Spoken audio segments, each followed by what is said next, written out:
Glória a Deus. Nesse mês de maio nós temos de maneira mais específica, de maneira mais contundente, priorizado a família. Nós estamos orando ao Senhor de manhã, às 6 horas da manhã, com os homens, às 19h30 com as mulheres, na primeira semana.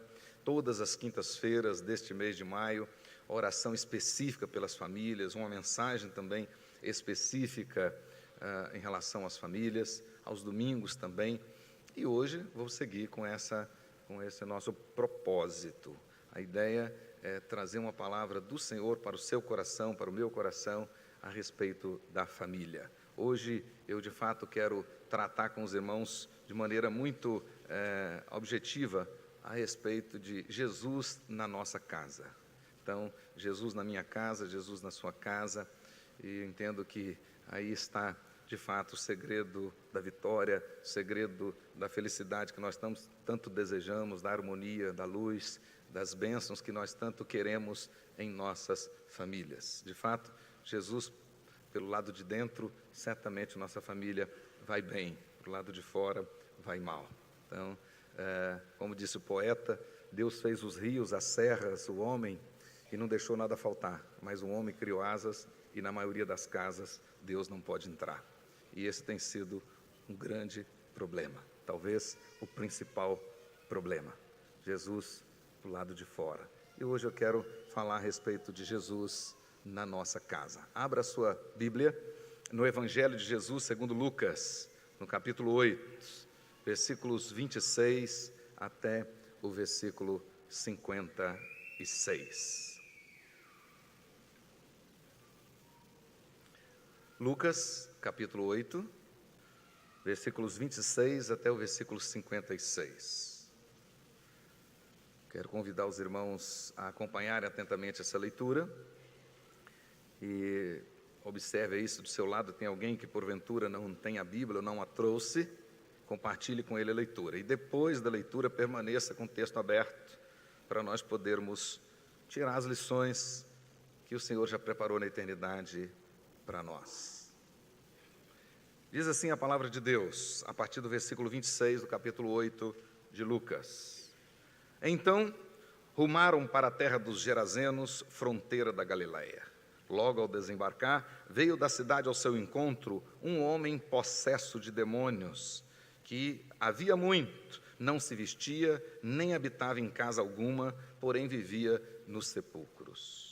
E quando viu a Jesus, prostrou-se diante dele, exclamando e dizendo em alta voz: Que tenho eu contigo, Jesus, Filho do Deus Altíssimo? Rogo-te que não me atormentes. Porque Jesus ordenara ao espírito imundo que saísse do homem, pois muitas vezes se apoderara dele. E embora procurassem conservá-lo preso em cadeias e grilhões, tudo despedaçava e era impelido pelo demônio para o deserto. Perguntou-lhe Jesus: Qual é o teu nome? Respondeu ele: Legião, porque tinha entrado nele muitos demônios. Rogavam-lhe que não os mandasse sair para o abismo. Ora, andava ali, pastando no monte, uma grande manada de porcos. Rogaram-lhe que lhes permitisse entrar naqueles porcos. E Jesus o permitiu. Tendo os demônios saído do homem, entraram nos porcos, e a manada precipitou-se despenhadeiro abaixo, para dentro do lago, e se afogou. Os porqueiros, vendo o que acontecera, fugiram e foram anunciá-lo na cidade e pelos campos. Então saiu o povo para ver o que se passara, e foram ter com Jesus. De fato, acharam o homem de quem saíram os demônios, vestido em perfeito juízo, assentado aos pés de Jesus, e ficaram dominados de terror. E algumas pessoas que tinham presenciado os fatos contaram-lhes também como fora salvo o endemoniado. Todo o povo da circunvizinhança dos Gerazenos rogou-lhe que se retirasse deles, pois estavam possuídos de grande medo. E Jesus tomou de novo o barco e voltou. O homem de quem tinha saído os demônios rogou-lhe que o deixasse estar com ele. Jesus, porém, o despediu, dizendo: volta para a sua casa e conta aos teus tudo o que Deus fez por ti. Então foi ele anunciando por toda a cidade todas as coisas que Jesus lhe tinha feito. Ao regressar Jesus, a multidão o recebeu com alegria, porque todos estavam esperando. E eis que veio um homem chamado Jairo, era chefe da sinagoga, e prostrando-se aos pés de Jesus, lhe suplicou que entrasse na sua casa. Pois tinha uma filha única, de uns 12 anos, que estava à morte. Enquanto ele ia, as multidões o apertavam. Certa mulher, que havia 12 anos, vinha sofrendo de uma hemorragia, e a quem ninguém tinha podido curar, e que gastara com os médicos todos os seus haveres, veio por trás dele e lhe tocou na orla da veste, e logo que lhe tocou, a hemorragia se estancou. Mas Jesus disse: quem me tocou? Como todos negassem, Pedro com seus companheiros disse: mestre, as multidões te apertam, te oprimem e dizes: quem me tocou? Contudo, Jesus insistiu: alguém me tocou, porque senti que de mim saiu poder. Vendo a mulher que não podia ocultar-se, aproximou-se trêmula e, prostrando-se ante dele, declarou à vista de todo o povo a causa por que lhe havia tocado e como imediatamente fora curada. Então lhe disse: filha, a tua fé te salvou, vai-te em paz. Falava ele ainda, quando veio uma pessoa da casa do chefe da sinagoga, dizendo: tua filha já está morta, não incomodes mais o mestre. Mas Jesus, ouvindo isto, lhe disse: não temas, crê somente, e ela será salva. Tendo chegado à casa, a ninguém permitiu que entrasse com ele, senão Pedro, João e Tiago, e bem assim Jairo e sua esposa. E todos choravam e a pranteavam. Mas ele disse: não choreis, ela não está morta, mas dorme. E as mesmas pessoas que choravam riam-se dele, porque sabiam que ela estava morta. Entretanto, ele tomou-a pela mão e disse em alta voz: menina, levanta-te. Voltou-lhe o espírito, e ela imediatamente se levantou, e ele mandou que lhe dessem de comer. Seus pais ficaram maravilhados, mas ele lhes advertiu que a ninguém contassem o que havia acontecido. Senhor Deus, Pai querido, em nome de Jesus, fala aos nossos corações por meio da Tua palavra. E permita, Senhor, que ao sairmos daqui hoje, saiamos transbordando de alegria e de desejo em cumprir a Tua vontade. Sê conosco, sê com a Tua igreja, desperta a Tua igreja, desperta as famílias da Tua igreja, aviva, Senhor, as famílias. Permita que de fato, as famílias da Tua igreja estejam honrando o Senhor e Salvador Jesus Cristo. Que Ele esteja na nossa casa de fato. Em o nome de Jesus, Senhor nosso e da igreja. Amém. Amém. Queridos irmãos, conforme eu disse no início, que nesse mês nós estamos tratando da família. Portanto, para nós é um mês especial que nós denominamos de o mês da família. E eu tenho dito nesses anos todos que, de fato, a família é uma instituição de Deus, extremamente importante. Mas hoje eu quero, além de dizer que a família é uma instituição de Deus, eu quero dizer que a família é estratégica, extremamente estratégica. Deus a instituiu de forma estratégica para o cumprimento dos seus planos. Se nós observarmos na Bíblia, vocês vão observar claramente a estratégia de Deus para cumprir os seus planos usando a família. Foi assim no início. Gênesis capítulo 1, versículo 28, quando Deus, depois de ter criado o homem e a mulher, e olha para eles e dá-lhes uma ordem dizendo: sede fecundos, multiplicai-vos e enchei a terra. no capítulo 2 de Gênesis, quando o escritor vai explicar os acontecimentos do capítulo 1, lá no capítulo 2, no versículo 24, para que aquela ordem de multiplicar, encher a terra fosse cumprida, Deus disse: deixa o homem, pai e mãe, une-se à sua mulher, e os dois se tornarão uma só carne. Deus estabelece a família. Portanto, lá no pacto das obras, para que ele fosse eficaz, Deus providenciou uma família, e era plano de Deus que aquela família, a família de Adão e Eva, abençoasse todas as demais famílias da terra. Deus começa com uma família. Se vocês observarem bem, logo depois, cerca de 1.600 anos mais tarde, já chegando no capítulo 6 de Gênesis. Então, do capítulo 1 até o 6, nós temos aí um espaço de tempo de cerca de 1.600 anos. Quando Deus olha para a terra e percebe que a maldade dos homens se havia multiplicado na terra e que era continuamente mal todo o desígnio do coração do homem, diz lá no versículo 6 no versículo 5 do capítulo 6, que Deus então resolveu desaparecer da face da terra o homem que criara, o homem e o animal, os répteis, as aves dos céus. E o texto diz: porque se arrependera. De fato, nós temos aí um recurso de linguagem chamado antropopatismo, ou seja, é um recurso que atribui a Deus sentimentos humanos.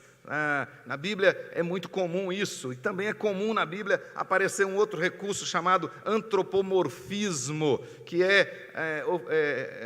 referir-se a Deus com algumas figuras que são próprias do homem. Portanto, quando a gente fala os olhos de Deus, quando a gente fala a mão de Deus, o braço de Deus, o braço forte de Deus, nós estamos usando aí um antropomorfismo, usando figuras humanas para Deus. Deus é espírito, diz a Bíblia. Mas quando nós usamos sentimentos humanos, por exemplo, arrepender, nós estamos usando a figura aqui, antropopatismo. De fato, Deus não se arrepende, o homem que se arrepende. Deus, todos os seus decretos são eternos, são perfeitos. Deus é absolutamente perfeito. Mas o texto aqui diz que Deus vê para aquela situação e Ele vai agora mostrar uma outra face do seu plano eterno. E essa outra face, ela envolvia terminar, extirpar aquela geração e gerar uma nova. Então o texto vai dizer lá que Deus então resolve através do dilúvio, no mesmo capítulo, depois no versículo 17 vai dizer o seguinte: derramarei águas em dilúvio e tudo que há na terra perecerá. Entretanto, se os irmãos observarem logo o versículo 18, existia naquela época um homem que andava com Deus, existia naquela época um homem que fora achado íntegro, mesmo no meio daquela geração perversa, corrupta e violenta, um homem que de fato era justo diante de Deus, e por causa disso, Deus olha para ele e diz: estabelecerei a minha aliança, entrarás na arca. E o texto diz: tu, os teus filhos, tua mulher e as esposas dos teus filhos. Quando Deus resolve começar de novo, Ele começa através de uma família. No início com a família, agora com a outra família. E mais tarde, cerca de 430 anos mais tarde, do dilúvio até Abraão, nós temos uma média de 430 anos. Agora, e quando nós vamos agora começar a história da redenção. A história da redenção passa pelos patriarcas, Abraão, Isaque e Jacó. Começa aí no capítulo 12 de Gênesis e vai até o final no capítulo 50. Então nós temos a história aí da redenção. E para começar essa história da redenção, Deus começa com a família de novo. a promessa para Abraão é para Abraão e toda a sua casa, e por meio da sua família abençoaria as nações da terra, as famílias da terra. Deus faz essa promessa com Abraão, repete essa promessa com Isaac e repete de novo com Jacó. Portanto, a história da redenção passa pela família. 2000 anos depois, no ápice da história da redenção, quando Deus envia o Redentor, o Messias, o Salvador, Ele primeiro providencia uma família. Uma família. O Messias vem no seio de uma família. E, portanto, a história da redenção tem toda essa participação estratégica da família. Na mente de Deus, a família que Ele criou, a família que Ele instituiu, ela é estratégica para o cumprimento dos seus planos. 33 anos mais tarde, quando agora nós temos o início da nova dispensação, a descida do Espírito Santo, o começo da dispensação da igreja, lá no famoso sermão do Pentecostes, no capítulo 2 de Atos, quando Pedro está pregando e quando aqueles acontecimentos extraordinários, maravilhosos, ocorrem e as pessoas começam a ficar assustadas. Pedro chama a atenção e diz: olha, vocês não precisam ficar assustados, essas maravilhas que estão acontecendo, na realidade, elas referem ao cumprimento das promessas proferidas pelo profeta Joel, e esta promessa é para os pais, para os filhos e para aqueles que ainda estão longe, e portanto a nova dispensação começa também através das famílias. E o texto lá de Atos capítulo 2, no versículo 41, termina dizendo que naquele dia, cerca de 3.000 pessoas se converteram e, portanto, muitas famílias inteiras, muitas famílias, por causa das festas em Jerusalém, elas iam inteiras para Jerusalém, para celebrar, e agora ouvindo aquele discurso poderoso, famílias inteiras, e estas famílias que se converteram, se tornaram em verdadeiras igrejas, berços para a igreja que nascia naquele Pentecostes, e se espalharam para o mundo, e aí foi para Roma, foi para todos os lugares. Naquela época, na dispensação do Espírito, na dispensação da igreja, a família continua sendo estratégica para Deus. Logo depois, alguns anos mais tarde, logo ali no início, quando nos limites de Israel, quando o Evangelho já tinha crescido exponencialmente na Judéia, na Galiléia, na Samaria, o Espírito Santo resolveu dar uma chacoalhada em Pedro, para que ele pudesse tomar a frente e anunciar pela primeira vez o Evangelho aos gentios, porque a essência do Evangelho, a essência das boas novas é exatamente esta, que Deus, na sua graça, também alcança os gentios. E aí, simultaneamente, ao mesmo tempo que Pedro tem aquela visão maravilhosa, quando ele estava lá em Jope, e naquele mesmo tempo Cornélio, um centurião romano, um oficial do governo romano, também tem uma visão de um anjo que dá uma ordem para ele, diz: manda alguém lá em Jope buscar Simão, por sobrenome Pedro, e ele vai te falar palavras, e essas palavras trarão a salvação para a sua casa. E, portanto, quando se prega a palavra pela primeira vez aos gentios, se prega numa casa, numa família, e a Bíblia diz que Cornélio se converte toda a sua casa. E quando Pedro volta para Jerusalém e os demais judeus, as demais autoridades já cristãs vão interrogar o apóstolo Pedro, ele diz: o mesmo Espírito que caiu sobre nós, caiu sobre eles. Portanto, é graça de Deus, e uma família foi salva pela graça do Senhor. E a igreja então sai dos limites de Israel, agora alcançando os gentios, e começa com uma família.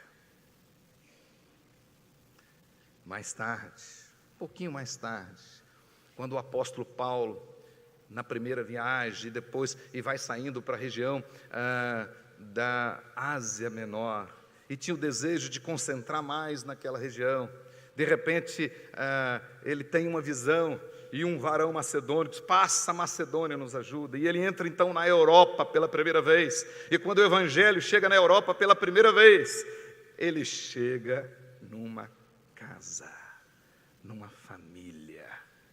Uma mulher simples, vendedora de púrpura, chamada Lídia, não era natural de Filipos, era natural de Tiatira, mas morava ali, tinha o seu comércio, o seu trabalho ali naquela região. E a Bíblia diz lá em Atos 16, que ela e toda a sua casa. E é interessante que lá no texto de Atos capítulo 16, nós podemos perceber que ela diz assim, olha lá no versículo 15 de Atos 16, depois de ter sido ela batizada e toda a sua casa, nos rogou insistentemente dizendo: se julgais que eu sou fiel ao Senhor, entrai na minha casa. Interessante que o verbo usado aqui é o mesmo verbo que Jairo, lá o chefe da sinagoga, usou para Jesus quando ele estava caído aos pés do Senhor Jesus, e ele diz: entrai na minha casa, né? O mesmo verbo, né? Então ela insiste com Paulo e seus amigos, né? Entrai na minha casa e aí ficai.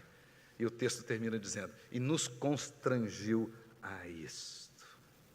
Então, quando o evangelho chega na Europa pela primeira vez, ele chega através de uma família. Sempre, no plano eterno de Deus, a família foi estratégica.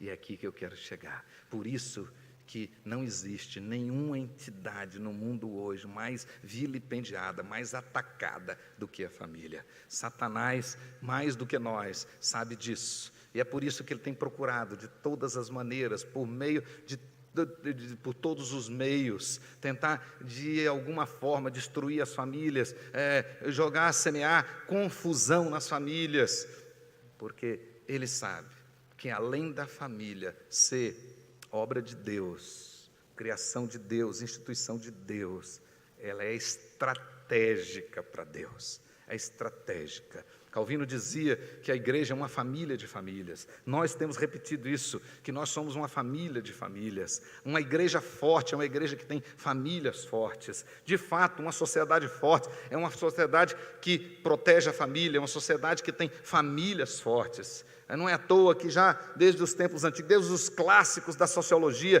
diziam que a família é a célula-mãe da sociedade. De fato, a família é estratégica. E é por isso que nós temos que cuidar dela.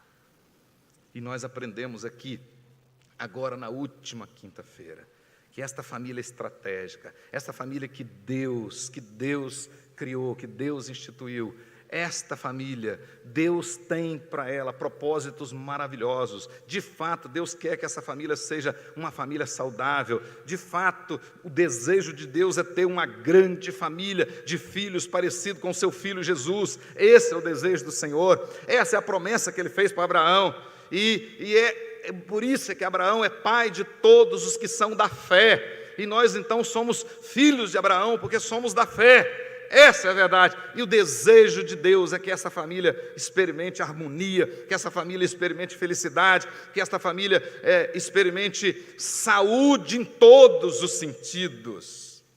Mas para isso, conforme nós aprendemos na última quarta-feira, essa família precisa estar sobre a rocha e diante do altar. Sobre a rocha e diante do altar. Foi isso que nós aprendemos na última quarta-feira. Família realmente ajustada, família saudável, a despeito das lutas e das dificuldades. Essa família precisa estar sobre a rocha e diante do altar. Este é o exemplo que os patriarcas deram para nós. A Bíblia deixa claro, desde o chamado de Abraão, a primeira coisa que ele providenciou foi um altar. E várias vezes na vida de Abraão, ele diante do altar. Depois com Isaac, depois com Jacó, depois com com Moisés, depois com Josué, e assim por diante, depois com Samuel. Todo o Velho Testamento, a figura de altar é muito importante. E no Velho Testamento, a questão de altar, de fato, é lugar de sacrifício, é lugar de encontro com Deus, é lugar de gratidão, é lugar de devoção, é lugar de arrependimento, é lugar de reconhecer a soberania de Deus, honrá-lo com as ofertas, com os dízimos, é lugar de recordar a aliança com Deus e de renová-la diante do Senhor. Portanto, mais do que um lugar geográfico, e na realidade não tem esse sentido hoje, mas é aquele momento que a igreja se coloca, que a família se coloca diante do Senhor. É a família diante do altar e sobre a rocha. Essa é a família forte, essa é a família que vai vencer as lutas do dia a dia. Jesus disse, terminando o Sermão do Monte, bem-aventurado aqueles que ouvem estas palavras e as pratica, porque estes serão comparados ao homem que construiu a sua casa sobre a rocha. Sopraram os ventos, vieram as enchentes e bateram com força, com ímpeto contra aquela casa, mas ela não caiu, porque fora construída sobre a rocha. Então, para enfrentarmos as lutas do dia a dia, nós precisamos estar sobre a rocha. A família precisa estar sobre a rocha. Jesus é a rocha, Deus é a rocha. No cântico poderoso de Moisés, no capítulo 32 de Deuteronômio, Moisés, naquele poderoso cântico, que inclusive é lembrado lá no Apocalipse, ele diz assim: goteja a minha doutrina como a chuva, destila minha palavra como orvalho, como chuvisco sobre a relva, como gotas de água sobre a erva, porque proclamarei o nome do Senhor, engrandecei o nosso Deus. E aí no verso 4 ele diz: eis a rocha, eis a rocha. Família forte, família unida, família que vai usufruir das bênçãos do Senhor, é família sobre a rocha, sobre Jesus. Tem muita família sofrendo hoje, porque Jesus está para o lado de fora. Tem muita gente sofrendo hoje, porque está construindo, edificando a sua família, a sua casa em cima da areia. Quando vierem as dificuldades mesmo, as intempéries, as lutas do dia a dia, as tempestades, de fato, esta família não subsistirá, esta casa não ficará de pé, ruirá, com certeza, como a gente tem visto hoje, muitas famílias, por questões financeiras, por questões de saúde, por questões de incompatibilidade de gênio e outras tantas. Pastor, não amo mais, não aguento mais, não suporto mais, vou chutar o balde. Com certeza, esta família não está sobre a rocha, porque toda família que estiver sobre a rocha vai passar por tudo isso, vai suportar tudo isso, vai vencer tudo isso. Sobre a rocha, para vencer as adversidades, mas diante do altar, para receber o bálsamo, para receber o refrigério, para receber as bênçãos, para renovar a aliança, para tomar conhecimento, convicção cada vez maior da soberania de Deus, do cuidado de Deus, sobre a rocha, diante do altar. Sobre a rocha, diante do altar. Não esqueça disso. Então, a família é estratégica. É verdade. E é por isso que o inimigo anda em derredor, rugindo como leão, procurando uma brecha para atacar. Então você precisa ficar atento e prestar atenção. Deus quer usar você e quer usar a sua casa. Mas para isso, você tem que ter essa determinação, essa convicção de edificar a sua casa sobre a rocha. A rocha é Jesus. Edifique e diante do altar. Diante do altar, a gente aprende fé, devoção, cultuamos ao Senhor verdadeiramente. E isto, por exemplo, as famílias que têm crianças, isso aprende em casa, não é aqui na igreja. Seu filho vai aprender a generosidade em casa. Seu filho vai aprender a verdadeira adoração em casa. A verdadeira contrição, arrependimento em casa. Se ele perceber que o pai se quebranta diante do Senhor, que o pai se arrepende diante do Senhor, que o pai confessa seus pecados diante do Senhor, ele vai aprender isso. Não vai aprender isso aqui na igreja, vai aprender em casa. Então, a família forte, ela está sobre a rocha e diante do altar. Diante do altar significa santidade. Santidade. No Novo Testamento, o apóstolo Paulo diz isso. Quando ele entra na parte prática da carta aos Romanos, no capítulo 12, ele vai dizer claramente que nós devemos apresentar o nosso corpo por sacrifício vivo, santo e agradável ao Senhor. Sobre a rocha e diante do altar. É o segredo. É assim que Jesus vai estar na nossa casa. Vamos voltar ao nosso texto, e eu gostaria de destacar algumas observações indutivas desse texto. E você que já faz parte de um pequeno grupo da nossa igreja de estudos bíblicos, você já sabe fazer o seu estudo bíblico indutivo, você já tem essa alegria e seus olhos se abrem e você fica entusiasmado, porque você começa a perceber as coisas que saltam do texto. Então vamos ver aí, nós temos uma história maravilhosa. O capítulo 8 de Lucas, né? Na realidade ele começa com aquele acontecimento lá do capítulo 7, né?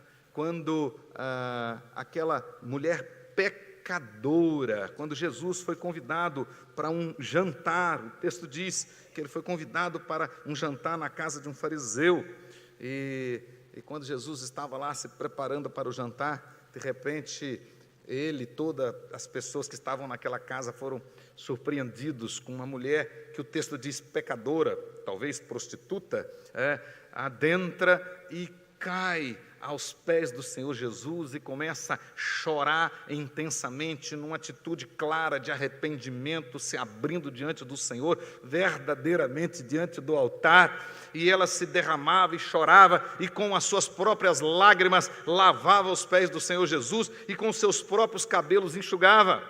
E o texto diz, depois ela unge os pés do Senhor Jesus com um bálsamo, certamente muito cheiroso.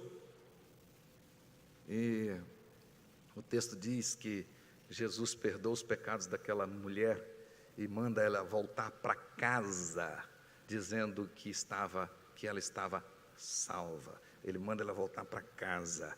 Volta para sua casa. Tua fé te salvou. Volta para tua casa. O nosso capítulo 8 começa aí, né?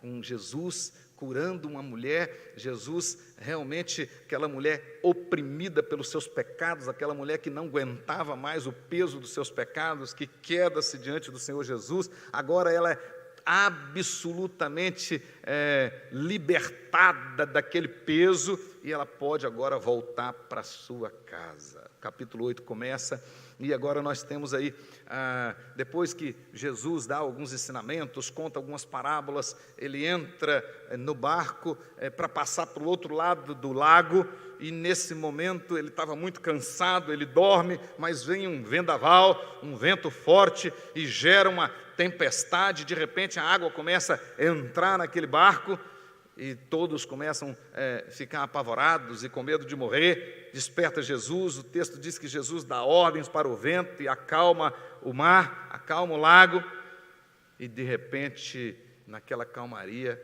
o barquinho chega do outro lado, e agora na terra dos Gerazenos. E quando Jesus desce do barco, ele encontra com um homem oprimido por muitos demônios, um homem que vinha sendo possuído por aquela legião, um homem que não conseguia mais andar com o peso daqueles demônios sobre sua vida, e a Bíblia diz que ele já não conseguia mais viver em casa, a Bíblia diz que não conseguia ficar parado nem amarrado, o texto diz que os demônios o compeliam para o deserto, onde certamente ele sofria bastante. Normalmente deserto é lugar de sofrimento, de aridez, de dificuldades, e imagina um sujeito no deserto sob o comando de Satanás, sofre muito mais. Mas de repente o texto diz que Jesus encontra com aquele homem é encontrado por Jesus. E observe bem que o texto diz que quando aquele homem possuído por muitos demônios, por uma legião, ele cai de joelhos. E aqui tem um detalhe curioso, observe a construção do texto. O versículo 28 diz: quando viu a Jesus, ou seja, quando aquele homem possuído por essa legião viu o Senhor Jesus, prostrou-se diante dele e exclamou. Observe bem que o texto até então, Jesus não tinha falado nada. Diz lá, exclamou dizendo em alta voz: que tenho eu contigo, Jesus, Filho do Deus Altíssimo. Diante de Jesus, Satanás é obrigado a falar a verdade. Ele é pai da mentira e mentiroso, mas diante do Senhor Jesus ele tem que falar a verdade. E ele disse a verdade mesmo: Jesus, Filho do Deus Altíssimo, rogo-te que não me atormentes. Jesus nem tinha falado nada ainda, mas certamente já tinha dado a ordem para os demônios saírem. Então, meus queridos irmãos, não existe esse negócio de luta de Satanás com Jesus, não. Isso aí é só lá na Gaviões da Fiel, né? Satanás nem discute, ele já cai de joelhos só com a presença de Jesus. Não tem guerra, ele lá guerreando com Jesus, nada. Isso é história da carochinha. O nosso Senhor Jesus é o Filho do Deus Altíssimo, é o Senhor e Salvador. Ele chega e Satanás tem que cair, tem que sair. Essa é a verdade. Então não tem guerra, não tem disputa. Quem manda é o Senhor Jesus. Quem tem as chaves do inferno é Ele. E o texto diz isso, aquele homem prostrado lá. Mas observem que Jesus então livrou aquele homem, aquele peso, aquele homem que sofria tanto. Jesus o livrou. Ele foi libertado daqueles demônios. E o fato diz, o nosso texto diz, que de repente vêm as pessoas lá da cidade para ver o que estava acontecendo. E tal foi a surpresa deles, que aquele homem que todos eles conheciam, que não conseguia ficar nem amarrado, que só vivia nos sepulcros e no deserto, agora o homem estava, olha o texto, como diz o texto, o versículo 35, marque isso na sua Bíblia, porque isso é fantástico. Diz lá: de fato, acharam um homem de quem saíra os demônios, era uma legião. Olha o texto, agora vestidos em perfeito juízo. Antes ele vivia pelado, todo cortado, se cortando, né? Sujo, nos sepulcros, no deserto. É isso que Satanás faz até hoje. As pessoas que estão sob domínio dele estão vivendo na condição animalesca. Você sai pelas ruas e vê como ele oprime as pessoas, ser humano, criado à imagem, conforme a semelhança de Deus, vivendo de maneira terrível. Isso que Satanás faz. Ele não tem nada de bom para oferecer para ninguém, nada. Ele oferece o que não tem e cobra o que não deu. Essa é a estratégia dele. Mas agora, depois de ter sido encontrado pelo Senhor Jesus, depois de ter sido liberto por Jesus, aquele homem estava vestido em perfeito juízo. Como? Assentado aos pés do Senhor Jesus.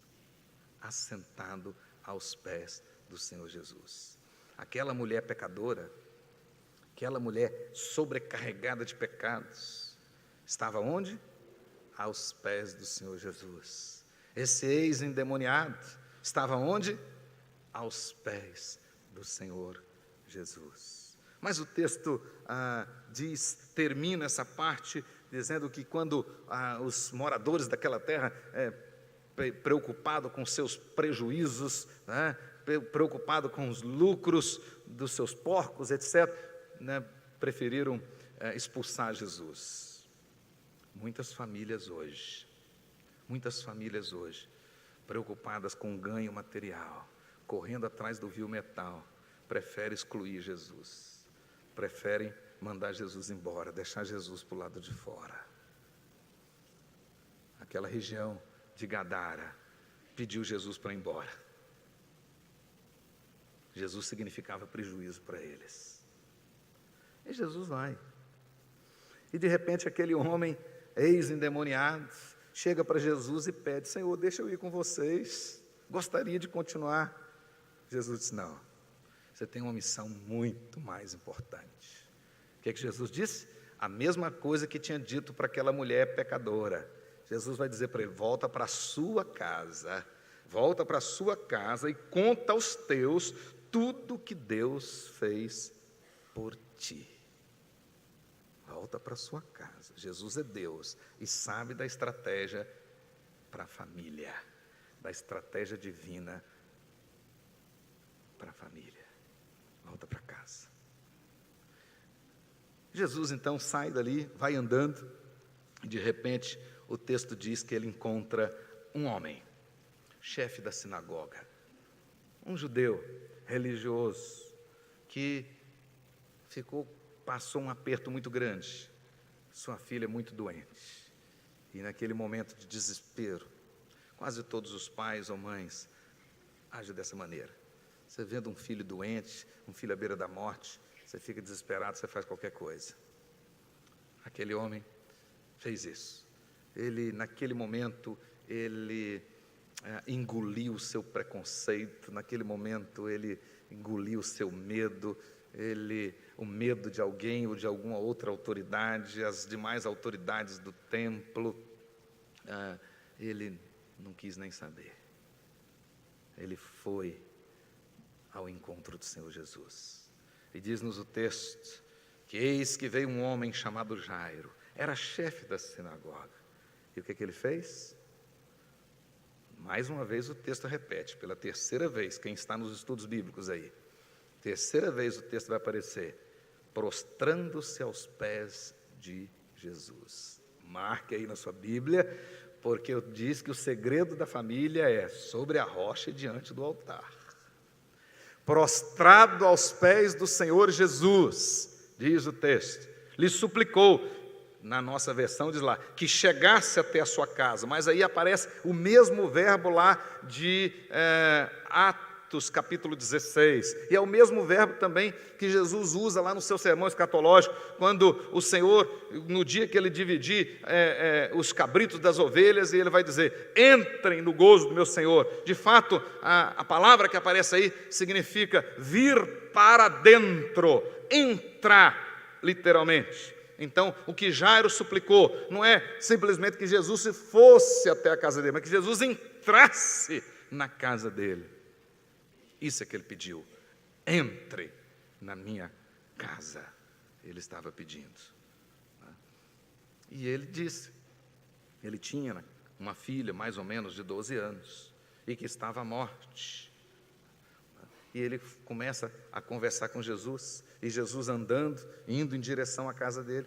De repente, acontece algo um pouco diferente. Jesus para e pergunta: quem tocou em mim? De fato, era uma pergunta muito, mas muito esquisita, não usual. E o apóstolo Pedro, como sempre, Pedrão sai na frente: mas Senhor, onde o senhor vai? Tem um monte de gente que encosta no senhor para lá e para cá, comprimindo e tudo. Como é que o senhor para e pergunta quem encostou no senhor?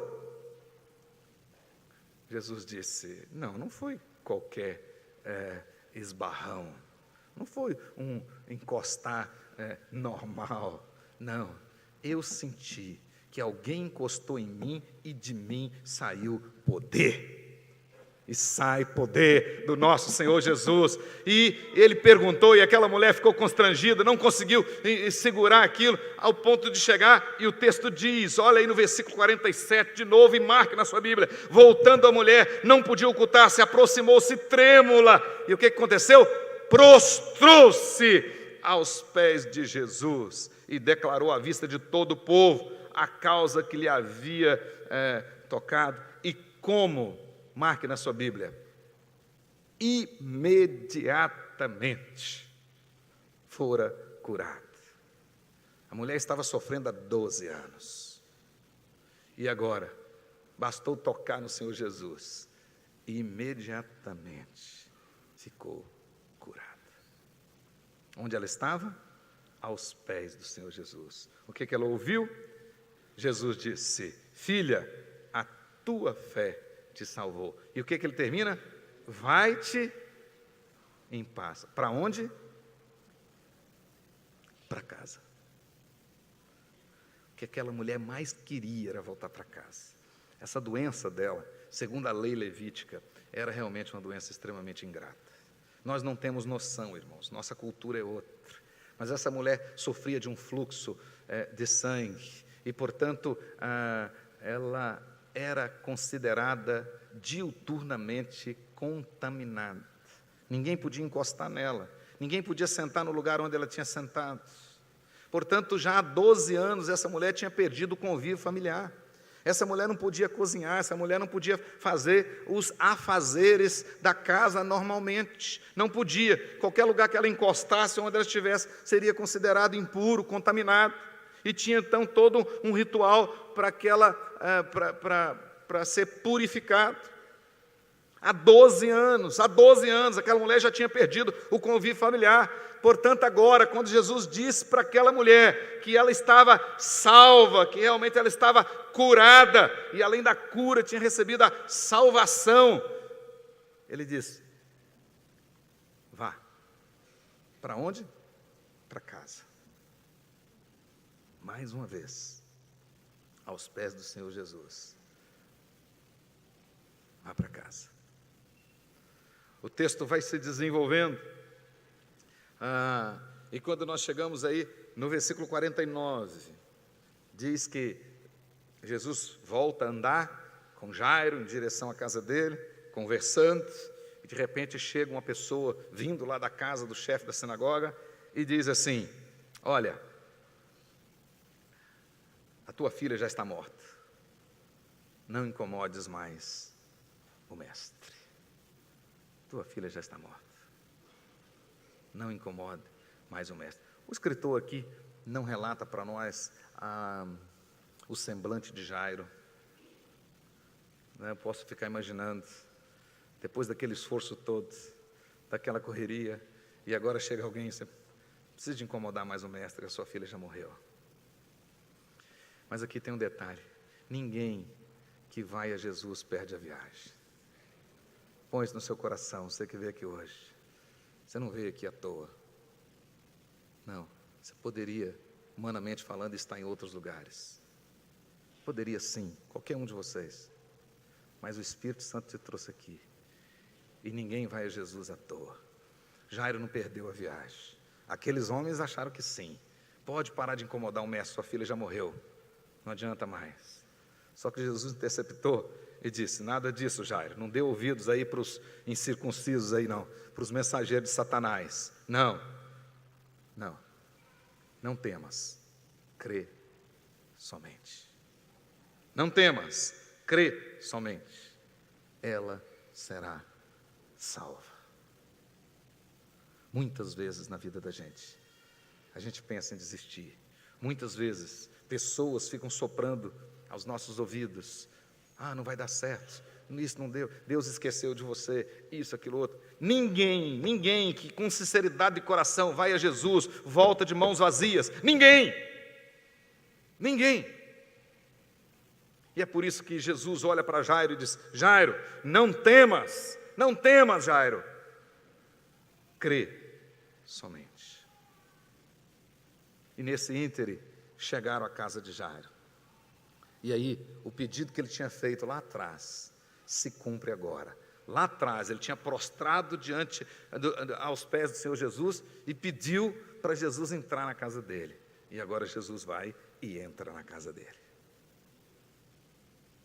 Jesus entra na casa dele. As pessoas ficaram lá para lá de fora, chorando, lamentando, porque a menina já tinha morrido. Mas quando Jesus vai entrar naquela casa, ele olha para aquela multidão, para aquelas pessoas que estavam ali, os vizinhos, sei lá, no texto não fala, talvez a avó da criança, talvez lá os tios, os parentes, enfim, estavam lá chorando porque a menina tinha morrido. Jesus olha para aquelas pessoas chorando e diz assim, o texto diz no versículo 52, não choreis, ela não está morta, mas dorme. E mais uma vez na Bíblia nós temos a instabilidade humana. né? O dia que Jesus entrou triunfalmente em Jerusalém, as pessoas colocavam os mantos, as pessoas acenavam e gritavam: Hosana, Hosana, bendito que vem em nome do Senhor. E depois, na sexta-feira, a mesma multidão dizia: crucifica-o, crucifica-o, crucifica-o. A instabilidade humana. Agora a mesma coisa, aquelas pessoas que estavam ali chorando, quando Jesus disse: ela não morreu, ela dorme, portanto não choreis, eles começaram a zombar, a rir, a fazer pouco caso, a menosprezar. O texto diz: riram-se dele, porque sabiam que ela estava morta. Sabia? Mas Jesus é Deus, é Deus, é Deus. E como ele começa lá no capítulo 8, falando e mostrando a sua divindade, dando ordens para o vento, dando ordens para as ondas, para a água, né? E as pessoas ali que estavam no barco, os próprios discípulos, dizem: mas quem é esse que até o vento obedece, que as ondas obedecem? Esse é Deus, é o Filho do Deus Altíssimo. E agora ele já estava mostrando que ele tem poder sobre a morte, e depois, por fim, em definitivo, venceria a morte com a sua ressurreição. Mas ele adentra a casa de Jairo, e o texto diz que ele viu aquela cena, né, e gritou. O texto diz em alta voz: menina, levanta-te. Olha que coisa, que construção fantástica que o texto diz.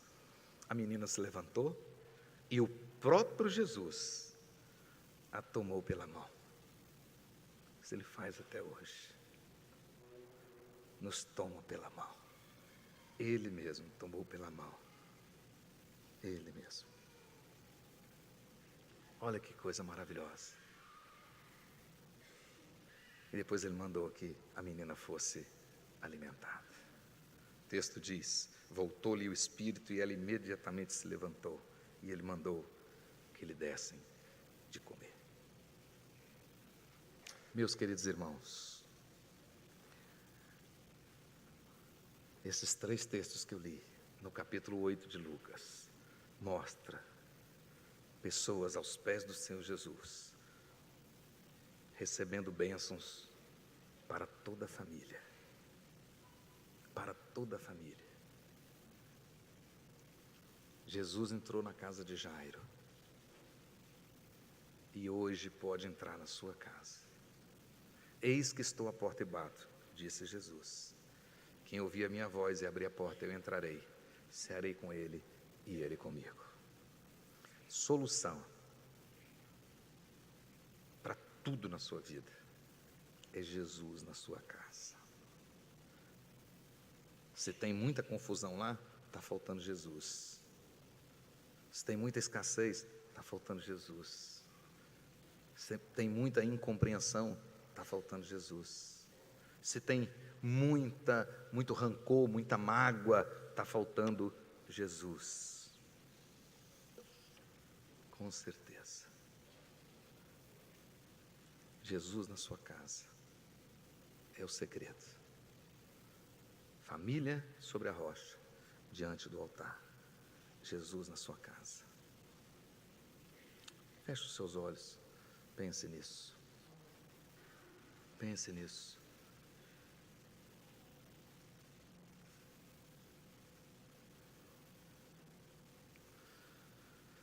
Quero fazer essa conclusão, dizendo para você que veio aqui hoje: preservar é mais importante do que conquistar. Então cuide da sua casa. Cuide da sua casa. Construir é melhor do que reconstruir. Então cuide da sua casa. Não feche a porta da reconciliação. E não deixe que o passado ofusque o abundar da graça de Deus na sua vida, na sua família.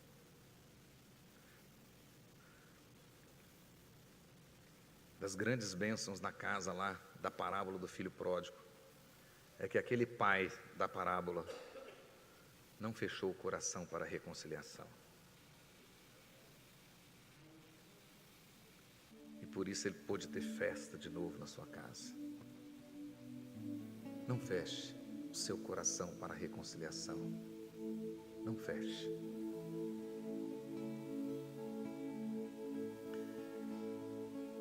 E eu quero dizer uma última palavra. Biblicamente, para a nossa família, o melhor de Deus ainda está por vir. A Bíblia diz: nem olhos viram, nem ouvidos ouviram, nem jamais se penetrou em coração humano o que Deus tem preparado para aqueles que o amam. Tome posse disso, em nome de Jesus. Amém. Você que quer orar por sua família, receber essa oração por sua família, não vou chamar aqui à frente, mas eu queria que você ficasse de pé aí, em nome de Jesus. Em nome de Jesus. Leve para sua casa hoje esta verdade de que o segredo é família sobre o altar, sobre a rocha e diante do altar. Jesus na sua casa. Esse é o segredo. Jesus na sua casa. Por isso que Jairo insistiu para que Jesus entrasse na casa dele.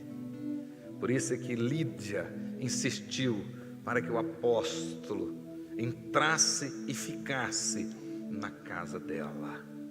Por isso que Jesus mandou a mulher pecadora, agora salva, voltar para casa. O endemoniado voltar para casa. A casa, nossa família é muito importante para Deus. É estratégica para Deus. Por isso que nós temos que cuidar da nossa casa. Por isso que nós temos dia após dia realmente fundamentar a nossa casa sobre a rocha e dia após dia colocar a nossa família diante do altar do Senhor. Isso nós precisamos fazer e não podemos abrir mão, porque é muito importante. Aos pés do Senhor Jesus sempre tem milagres, sempre tem, sempre tem. Abraão, sobre a rocha diante do altar, tem a visão dos 3 homens, Gênesis 18, e lá no verso 14, diz assim: acaso coisa demasiadamente difícil para mim? Referindo-se à promessa de que Sara daria à luz sendo velha, e que Abraão seria pai, e o seu herdeiro seria seu filho, e não o estrangeiro Damasceno.